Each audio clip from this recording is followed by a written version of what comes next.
Hello बच्चों, let's read the question. The question is for a given heat engine. आपको दो statement दे रखे हैं। पहला स्टेटमेंट है कि एफिशिएंसी जो है वो कैन बी वन हो सकती है, और सेकंड जो स्टेटमेंट है उसमें लिखा है mechanism of conversion of heat into work can be done by heating the system से अ गैस और a mixture of gases by an external furnace as in a steam engine. तो हमें बताना है कि दोनों में से इनकरेक्ट स्टेटमेंट कौन सा है, ये हमें बताना है। दो स्टेटमेंट दे रखे हैं, हमें बताना है इनकरेक्ट स्टेटमेंट कौन सा है।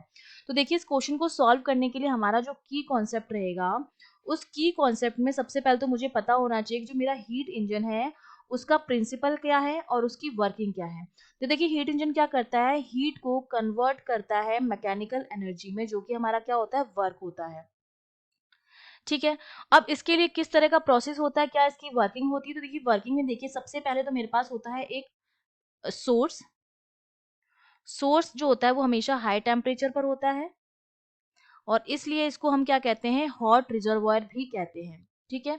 इसका टेम्परेचर सपोज हमने मान लिया कितना है, T1 है।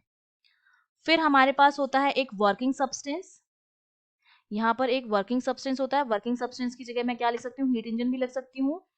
वर्किंग सब्सटेंस जो है वो ही क्या करता है, वर्क करता है। ये क्या करता है, वर्किंग सब्सटेंस में हम गैस भी हो सकती है, लिक्विड भी हो सकता है, और सॉलिड भी हो सकता है। ठीक है। वर्किंग सब्सटेंस में हम तीनों में से कोई भी चीज जो है वो यूज कर सकते हैं।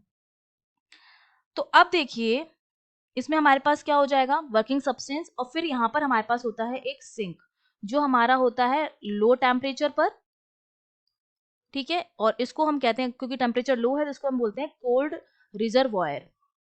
इसका हम टेम्परेचर मान लेते हैं, सपोज कितना है, T2 है। ठीक है। अब क्या होता है, इसकी वर्किंग में क्या होता है, देखिए सबसे पहले ये हीट सोर्स से वर्किंग सब्सटेंस लेता है हीट। इससे हीट ले रहा है, इसका मतलब हम सिस्टम को क्या कर रहे हैं, हीट कर रहे हैं। इसके लिए हम हीट ले रहे हैं। ये हीट लेकर ये वर्किंग सब्सटेंस क्या करता है, वर्क डन करता है। तो यहाँ पर जो वर्क डन होता है वो बाय द सिस्टम होता है। ठीक है। Work done by working substance या बाय हीट इंजन, जो हमारा क्या है, सिस्टम है। ठीक है। यही हमारा क्या है, सिस्टम है।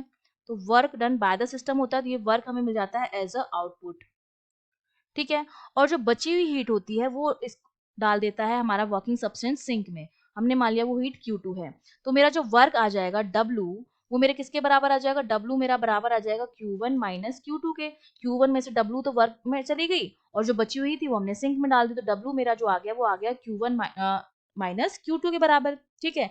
जहां पर Q1 जो है वो तो मेरी क्या है, हीट एब्जॉर्ब है बाय द सिस्टम, और ये जो Q2 है वो हमारी हीट रिजेक्टेड है बाय द सिस्टम। ठीक है। इसको हमने क्या किया, सिंक में रिजेक्ट किया है, सिंक में डाला है। ये हमारी है हीट रिजेक्टेड। अब हम क्या करते हैं कि जो हम यहाँ पर यूज कर रहे हैं वर्किंग सब्सटेंस, जो हमारा गैस, लिक्विड या सॉलिड कुछ भी हो सकता है, ये वर्किंग सब्सटेंस क्या करता है, मैकेनिकल वर्क परफॉर्म करता है। मतलब हीट को किस में कन्वर्ट करता है, वर्क में कन्वर्ट करता है। और ये हीट कहाँ से मिलती है, इसको सोर्स से मिलती है। अब इसमें मिक्सचर ऑफ क्या कर सकते हैं, जैसे हमने एग्जांपल ले लिया, हमारे पास मिक्सचर ऑफ फ्यूल है, वेपर और एयर है, जिसको हम यूज करते हैं गैसोलाइन में या डीजल इंजन में। ठीक है। या फिर हम यूज करते हैं स्टीम इंजन में। जब हम स्टीम इंजन की बात करते हैं, अगर हम स्टीम इंजन यूज कर रहे हैं, तो वहां पर हमारा जो वर्किंग सब्सटेंस होता है वो क्या होता है, स्टीम होता है। ठीक है। और जब हम गैसोलीन की बात करते हैं या डीजल इंजन की बात करते हैं, तो डीजल इंजन में हमारा जो वर्किंग सब्सटेंस होता है वो क्या होता है, मिक्सचर ऑफ फ्यूल वेपर होता है। ठीक है। तो अलग अलग इंजन में वर्किंग सब्सटेंस जो होता है वो अलग अलग होता है। जैसे स्टीम इंजन में स्टीम होता है वर्किंग सब्सटेंस, डीजल इंजन में मिक्सचर ऑफ फ्यूल वेपर होता है। ठीक है। तो अब देखिए हमारा ऑप्शन, इसकी अगर मैं एफिशिएंसी की बात करूं, अब मैं बात करूं एफिशिएंसी की। एफिशिएंसी हमारी क्या होती है, आउटपुट अपॉन इनपुट। ठीक है। आउटपुट में मेरा क्या था, वर्क डन था, और इनपुट हमारा क्या था, जो हम हीट एब्जॉर्ब कर रहे थे, वो हमारी कितनी हो जाएगी, आउटपुट अपॉन हीट एब्जॉर्ब, जो हमारी थी Q1। ठीक है। तो ये हमारी क्या हो जाती है, एब्जॉर्ब, नीटा हो जाता है हमारे पास एफिशिएंसी। अब अगर मैं यहाँ W की वैल्यू रख दूं, Q1 minus Q2 upon Q1, तो ये मेरा कितना आ जाएगा, नीटा आ जाएगा 1 माइनस Q2 अपॉन Q1। अब अगर मैं ये मान के चलूं कि मेरा Q2 जो है वो जीरो है, मतलब हीट रिजेक्ट हो ही नहीं रही है, ये मेरा क्या है, जीरो के बराबर है। अगर पूरी की पूरी हीट जो है वो पूरी की पूरी हीट जो है वर्क में कन्वर्ट हो रही है, हीट हमने कितनी ली थी, Q1, और सारा का सारा मेरा वर्क डन में जा रहा है, Q2 हीट है ही नहीं, तो मेरा नीटा जो आएगा वो आएगा 1, या मैं लिख सकती हूँ परसेंटेज में 100%, और ऐसा पॉसिबल नहीं है।